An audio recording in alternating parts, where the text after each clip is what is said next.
A lot of business owners come to me frustrated. Their team members keep messing up. They're constantly having to train them on the same things.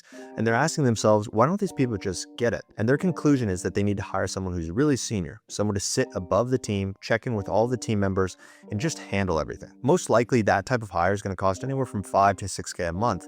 And most of the time, it's not going to be the right move. Today, I want to walk you through 2 real client situations that I dealt with this week because they're going to help you figure out exactly who you need to hire. The first scenario is a longtime client of mine. We've placed 5 different people inside of his business. He came to me and said, hey, I think that I need a senior account manager, someone who can check in with all my account managers, update them on how they're performing, and handle all the stuff that I just simply don't have time for. And here's basically what I told him, because a lot of people come to me and they have these types of questions about these account managers, these more senior account managers. There's a few things that you want from this type of role. You want this person to be the manager that you currently don't have time to be. You want them to be the filter, the quality assurance layer between you and your team. They basically will handle all the escalations, they handle the training, and they're going to catch the problems before they reach you. But, and this is very, very important, you don't want to pull them fully out of client work or delivery work.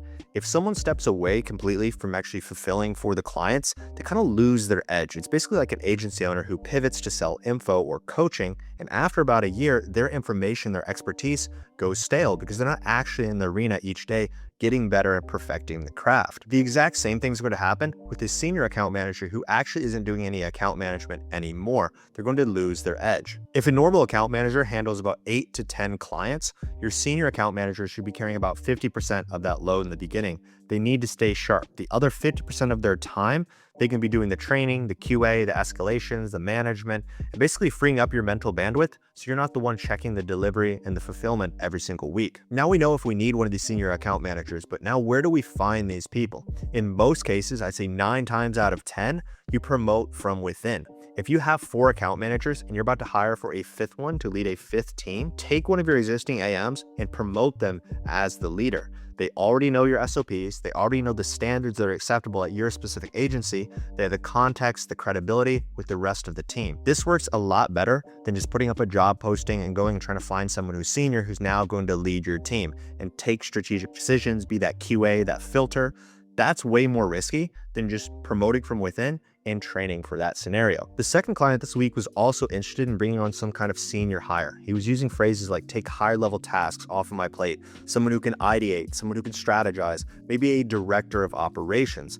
And all of that stuff sounds really good on paper. Before you actually go hire for it, you have to ask, what stage is my agency actually at? What can I improve with the current resources that I already have? When we dug into the situation a little bit more, we figured out he had 15 clients. Now, from experience, a solid account manager in this specific type of agency could handle 8 to 10 different clients. So the math says that he should be good with 2 AMs. That should be his capacity. But the problem wasn't having another account manager. The problem was the quality of account managers he currently had.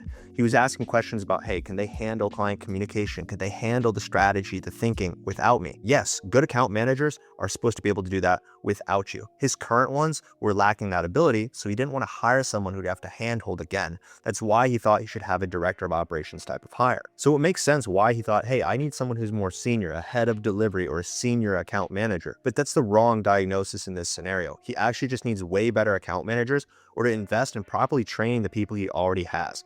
9 times out of 10, it's better to try to develop your team first before going to try to replace them with new hires or making hard and difficult cuts. It's difficult to train members of your team. A lot of people struggle because the business is the baby. They've built it up. They don't want to have someone fail inside of it. They don't want clients to have a bad experience, churn, or anything like that. But really, you need to think about, how can I develop my people? They have to actually make mistakes. You need a feedback loop.